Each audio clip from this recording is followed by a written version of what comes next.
मैं हूँ ज्योति और आप देख रहे हैं रेडियो कनपुरिया। जहाँ हर तरफ एनिमल मूवी का हाइप बना हुआ था, वहीं उस हाइप में बारहवीं फेल जैसी मास्टरपीस मूवी दब कर रह गई, क्योंकि मूवी में कोई गंदे सीन नहीं थे, 2-4 किसिंग सीन नहीं थे, ग्लैमर्स नहीं था। लेकिन जो बारहवीं फेल मूवी में था ना, शायद वो एनिमल में नहीं था। किसी श्रद्धा के लिए पूरी दुनिया पलट दे फिल्म की कहानी शुरू होती है चंबल में रहने वाले एक आम लड़के मनोज से, जो गांव के आम लड़कों की तरह जिंदगी गुजार रहा था। मनोज के पिता बेहद ईमानदार थे, जिस वजह से वह निलंबित हो चुके थे। परिवार गरीबी से जूझ रहा था। एक छोटे से गांव के लड़के मनोज का एक ही ख्वाब होता है कि जैसे तैसे 12वीं पास करके उसे चपरासी की नौकरी पानी है। लेकिन इस बीच उसका मिलना एक पीसीएस अधिकारी से पड़ता है, जिसकी ईमानदारी उसे इस कदर प्रभावित कर जाती है कि उसकी जिंदगी की दिशा ही बदल जाती है। जिंदगी में पहली बार कोई उससे कहता है कि चीटिंग करना अच्छी बात नहीं है, वे उस बात को गांठ बांध लेता है। लेकिन मनोज 12वीं की परीक्षा में फेल हो जाता है। दूसरी बार में वह 3rd डिवीजन से पास होता है और दादी की पूरी जमा पूंजी के साथ पीसीएस करने ग्वालियर के लिए निकल पड़ता है।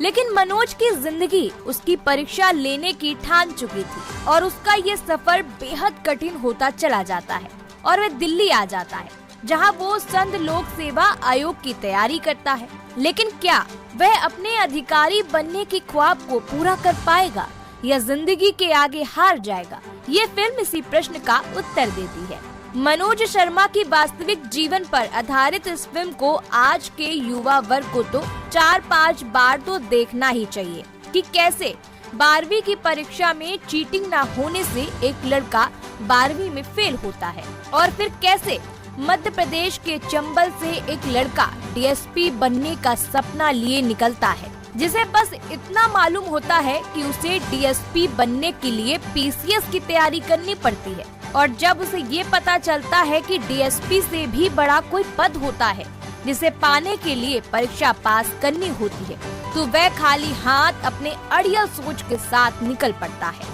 मुखर्जी नगर में, जहां वो अपने संघर्ष की पटकथा लिखता है। लाइब्रेरी में एक छोटी सी नौकरी और फिर उसके बाद चक्की की मशीन में काम करते हुए अपने आखिरी और चौथे प्रयास में हिंदी माध्यम से आईपीएस बनता है, जिसके संघर्ष में उसकी प्रेमिका श्रद्धा का साथ मूवी को अलग लेवल पर ही ले जाता है।